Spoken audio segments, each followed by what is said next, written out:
today's video, we're going to be taking a look here at our upcoming storminess, our upcoming temperature pattern. There is a whole lot to talk about here. We do have a lot going on, and we can see that there is just this kind of summer-like scattered thunderstorm activity happening throughout a lot of the central and the eastern United States here. This is leading towards, again, that high humidity, high temperatures, and really these scattered thunderstorms that are just popping up all over the place, which is very, very indicative of what happens mostly in the summertime. Now, I almost forgot to mention a new business, Trilogy Maps. We do have a tutorial video available now. I'm not going to actually show the promo today, so we're just going to talk about it a little bit. But they are the highest definition and just really, really impressive maps to make weather maps with, or any type of map you might want to make.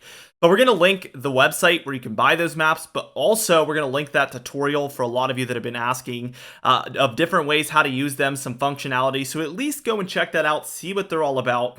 Because I think once you see how great they really are, that might just convince you to want to go ahead and grab those maps. So be sure to check that out. That's going to be in the pinned comment and description down below. Just a really quick word. Let's get right into things though.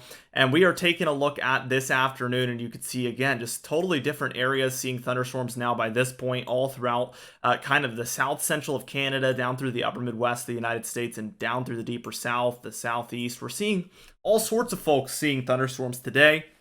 Again, much like what you'd expect to see in June, July time frame. By the time we're taking a look at Tuesday, the 9th here, we could see scattered thunderstorms throughout a lot of the central United States, and then also the mid-Atlantic, where we have some thunderstorms expected out here as well. We do have a bit of a severe weather risk in here as well, so we will be watching for all of those things. Be sure to tune in with the Storm Prediction Center and the National Weather Service for those outlooks and warnings and watches, because that is life-saving information that you're not going to want to not know about when it happens. That's certainly very, very important stuff. By the time we're reaching Wednesday afternoon, what we see happening is that we do see plenty of these thunderstorms still firing up. I can tell there's kind of a southerly, kind of from south to north flow here taking place through all of this. And we can see there's a low here, which even more makes me feel like that's happening to the east of this low. Certainly a big thunderstorm day there on Wednesday. And even Thursday here, when we see this low kind of getting its act together, that's going to be Thursday, May 11th. This low is becoming a 990-ish low pressure center. We do see that there is this kind of cold front looking activity and then warm front here. So this would lead towards mostly this area seeing thunderstorms and severe weather potentially here. So Texas, Oklahoma, Kansas, Missouri, Arkansas, Louisiana, Mississippi, Tennessee, Kentucky, Alabama. All of these areas are really, really going to be the areas we're going to be watching. Now to the west of this low, we can still see some wintry weather taking place, even though we're approaching mid-May at this point. We can see that this is still leading towards some impacts. Now, by the time we're reaching Friday here, the 12th, what we end up seeing here is this low has weakened substantially. We still see the cold front, warm front type dynamic here.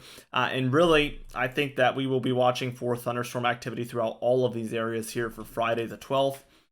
See Saturday the 13th here. We could see another threat at potential thunderstorms here for the Mid-Atlantic and Ohio Valley, but still this central United States region, this is probably like, what, the 5th day in a row where there is scattered thunderstorms around for these areas. And I think this is just a really big sign of the time of year we're in. I mean, let's be real, guys. This is looking more and more like summertime, which it should. I mean, I'm acting like that's crazy, but I think it's just because I'm so excited about the weather changing. But May, June, July, this is what starts to become common. And we are seeing a very abrupt change here of the seasons. It seems like we're going straight from kind of an early spring cooler pattern into this like very early summer-like pattern in the snap of a finger. It seems like somebody just flipped the light switch and we're here. But that is how it goes sometimes. By the time we're reaching Sunday, and this is going to be the 14th of May, again, we see this line of showers and thunderstorms in here. Same story back here as well for areas in the upper Midwest, areas in the deeper south, areas throughout the Ohio Valley and into the Mid-Atlantic. We're seeing these thunderstorms again. Now for Monday the 15th, we do see, you guessed it, an area of thunderstorms. This is why the channel is so slow this time of year, because it's basically the same thing every day. It's just scattered thunderstorms and heat. But I guess there is some differences as to where it's happening and the intensity. This does happen to look like heavier thunderstorms actually in here for the Mid-Atlantic. This is pretty far out as well, so we're going to take it with a grain of salt. Things do tend to change from time to time at this range, so we would be watching for that. But that is where we're seeing some stronger thunderstorms potentially by that point. Now by Tuesday, May 16th here, we can see that there is just these thunderstorms and showers around, potentially for the four corner states down through the deeper south and then back up through portions of the southeast, maybe the Smoky Mountains area. Certainly seeing some activity in there. And then our final day here on the model run is going to be Wednesday. And this is going to be the 17th. And this might be when we're seeing a big pattern change, because when this cold air does this, we probably are going to see a lot less of that early summer-like weather. Probably more showers and much cooler here in the southeast especially. Might still be seeing thunderstorms in this area, but it's difficult to say for certain. Nevertheless, a very, very interesting pattern. I would say we go from that very summer-like pattern back into like an April, March type pattern. So this is still going to flip-flop back and forth. You know, once you're in June, July, August, you're not seeing the flip-flops anymore. It's either hot or hotter. That is your two options. Right now, we're in between hot and mild and even cool at times. So we're still not quite in summer for real, but we are dealing with the very late spring-like flips that you can see from time to time. It is a transition season, of course, spring and fall being the transition seasons, and we are seeing quite a substantial amount of those switches happening here, as you can see. Now, the total precipitation here, as you can see, we're dealing with high amounts here through the central United States, as there's thunderstorms nearly daily, as we mentioned before. Also, this area in particular seems to also be an area to watch for thunderstorms passing through. That's been happening actually last night. It's expected to happen tonight and again tomorrow as well. So that's Sunday, Monday, Tuesday, 7th, 8th, 9th. And then that looks to continue through the model run as well. So that is why these areas see these thunderstorms kind of rolling through here daily. It seems like, and then these thunderstorms are just rising up every single day. So it's these different areas that are seeing the more persistent precipitation that are seeing the higher amounts, obviously. Reds being even 2 to 5 inches plus, so that is going to be above average amounts, or what we would consider to be very, very high.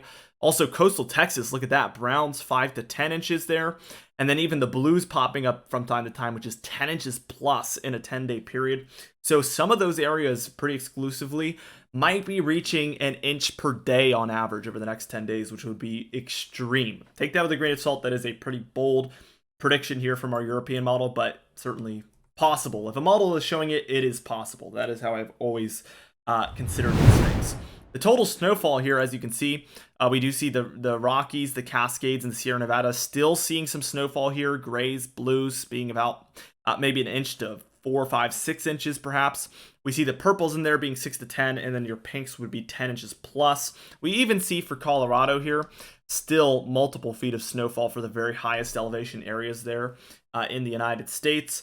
So that is where we would still be maybe hanging on the winter a little bit longer. Those snow-capped mountains, obviously, pretty significant at this point still. We're going to continue to update you guys on this daily, and we should start to see this dwindle down over the next 10 or so days, for sure, over the next 15 or 20. So we're going to be seeing that change in a big way here soon. As far as the temperature pattern is concerned, we do have warmer in the east, cooler in the west. So we're seeing this kind of cooling pattern moving down the west coast as a negative PNA. And we're seeing a lot of rising here happening throughout the central and the eastern United States. And this is a jet stream pattern, something like this, that is taking place. So trough in the west, ridge in the east. This is what is leading towards also the humidity, the heat, but also those thunderstorms throughout these areas, leading towards more spring or summer-like weather. We see the warmth wants to hang on to the east at least through the 15th, but we've kind of marked this as a day where we might start to go back towards a positive PNA, which basically means ridge in the west, trough in the east here, as you can see. So after the 15th, we're watching for cooler temperatures out east, warmer temperatures out west. And as we continue this on, this model doesn't break away from this pattern at least through the 20th or so. So we're going to be watching. So at least through the 15th through the 20th, we do expect cooler temperatures out east, warmer temperatures trending back in for the west.